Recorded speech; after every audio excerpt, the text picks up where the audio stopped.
औज़ुबिल्लाहिमिनश्शैतानिर्रजीम बिस्मिल्लाहिर्रहमानिर्रहीम। मेरे वेखण ते सुनन वाले दोस्तां वीरां नूं मेरी तरफों अस्सलाम वालेकुम। मैं तुहाडा वीर अमानत अली, तुसीं वेंदे पे हो साडा यूट्यूब चैनल अमानत लाइफ स्टॉक सेंटर। दोस्तों अज मैं तुहाडी खिदमत विच नवीं वीडियो दे नाल हाज़िर होया वां।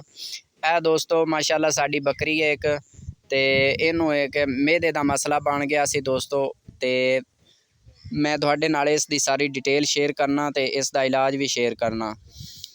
एक फार्मूला इस नूं देण तो बाद तुहाडे नाल शेयर कर रहा वां, जिहड़ी चीज़ इनू दित्ती है जिस नाल ये बिल्कुल ठीक हो गई है माशाअल्लाह। एक अज़मूदा नुस्खा तुहाडे नाल शेयर कर रहा दोस्तों, ध्यान नाल तुसीं सुन लेना है और इस ते अमल करना है, क्योंकि तुहाडा भी बहुत सारे कीमती जिहड़े जानवर ने वो इंशाअल्लाह बाफज़ले खुदा इस नुस्खे तो बाद ठीक हो जाएंगे। दोस्तों सुबह ये बकरी माशाअल्लाह बिल्कुल ठीक सी, उस तो बाद अचानक इसनूं अलामत बनी है कि ये उठदी बंदी आई, उठना बैठना ते अंगड़ाइयां लैंदी आई, आकड़दी आई जिन्हों आंदे आम जबान दे विच, ते इस ना मेदे दा मसला बन गया सी। मैं डॉक्टर नूं सदवाया, उस तो तशखीस करवाई, उन्हें आख्या इहदा मेदे दा मसला है। उस तो फिर इंजैक्शन भी लगवाए ने, उस तो बाद एक घरेलू टोटका इस्तेमाल किया है। इस्तेमाल करवाने तो बाद हुण माशाअल्लाह पट्ठे खा रही है, बिल्कुल ठीक है। तो मैं आख्या चलो दोस्तों दे नाल भी वीडियो शेयर कर देने आ।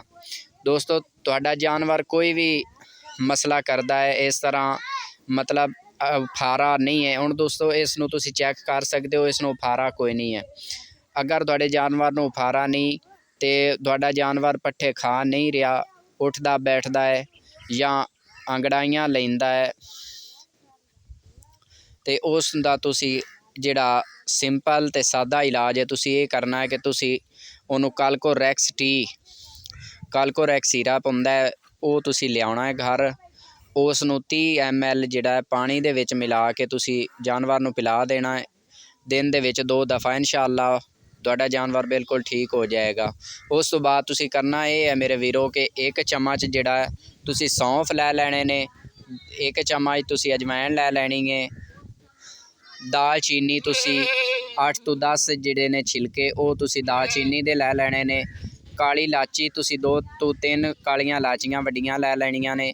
उन्होंने 3 कप पानी दे विच तुसी इस तरह उबालना है कि पानी जिस अद्धा कप रह जाए उस तुसी अग तो उन्होंने उतार लेना है। उस तो बाद उन्होंने ठंडिया करके तुसी जानवर नूं पिला देना है। इंशाअल्लाह मैं एक नुस्खा आजमान तो बाद तुहाडे नाल शेयर कर रहा।